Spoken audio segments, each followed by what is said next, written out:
നമസ്കാരം, സിറ്റി ന്യൂസിലേക്ക് സ്വാഗതം. കേരള ആയുർവേദ തൊഴിലാളി യൂണിയൻ സംസ്ഥാന കമ്മിറ്റി വിവിധ ആവശ്യങ്ങൾ ഉന്നയിച്ച് കാസർഗോഡ് നിന്ന് തിരുവനന്തപുരത്തേക്ക് വാഹന പ്രചരണ ജാഥ സംഘടിപ്പിക്കുമെന്ന് ഭാരവാഹികൾ അറിയിച്ചു. ജാഥയ്ക്ക് 13, 14 തീയതികളിൽ ജില്ലയിൽ സ്വീകരണം നൽകും. 19-ാം തീയതി തിരുവനന്തപുരത്ത് ജാഥ സമാപിക്കും. 13-ന് വൈകിട്ട് പയ്യന്നൂരും 14-ന് രാവിലെ തളിപ്പറമ്പ്, ഉച്ചയ്ക്ക് കണ്ണൂർ, വൈകിട്ട് തലശ്ശേരിയിലും സ്വീകരണം നൽകും. 19-ാം തീയതി തിരുവനന്തപുരത്ത് ജാഥ സമാപിക്കും. പാരമ്പര്യ വൈദ്യമേഖലയെ സംരക്ഷിക്കുക, നാട്ടുവൈദ്യ കൗൺസിൽ രൂപീകരിക്കുക, പാരമ്പര്യ വൈദ്യന്മാർക്കും കളരി ഗുരുക്കന്മാർക്കും രജിസ്ട്രേഷൻ അനുവദിക്കുക തുടങ്ങി ജീവൽ പ്രധാനമായ 9ഓളം ആവശ്യങ്ങൾ ഉയർത്തിയാണ് ജാഥ സംഘടിപ്പിക്കുന്നത്.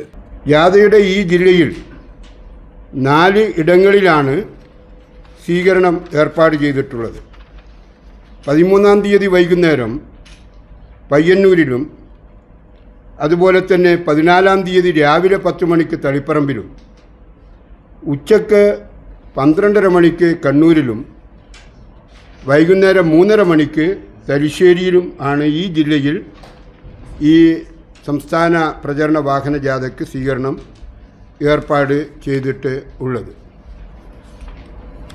ഇതുമായി ബന്ധപ്പെട്ടുകൊണ്ട് സംഘടന ഉയർത്തുന്ന പ്രധാനപ്പെട്ട മുദ്രാവാക്യങ്ങൾ: ഒന്ന്, ഈ പാരമ്പര്യ വൈദ്യമേഖലയെ സംരക്ഷിക്കാൻ ആവശ്യമായിട്ടുള്ള നടപടികൾ സ്വീകരിക്കണം എന്നുള്ളതാണ്. അതുപോലെ തന്നെ നാട്ടുവൈദ്യ കൗൺസിൽ രൂപീകരിക്കുക എന്നുള്ള മറ്റൊരു ഡിമാൻഡും ഈ പ്രക്ഷോഭത്തിന് ആസ്പദമായിട്ട് ഉയർത്തുന്നുണ്ട്. വാർത്താ സമ്മേളനത്തിൽ CITU ജില്ലാ സെക്രട്ടറി കെ അശോകൻ, KATU ജില്ലാ president K Santhosh, M Ramachandran Gurukkal, E Ranjith Vaidyar, M Janardhanan Vaidyar തുടങ്ങിയവർ പങ്കെടുത്തു.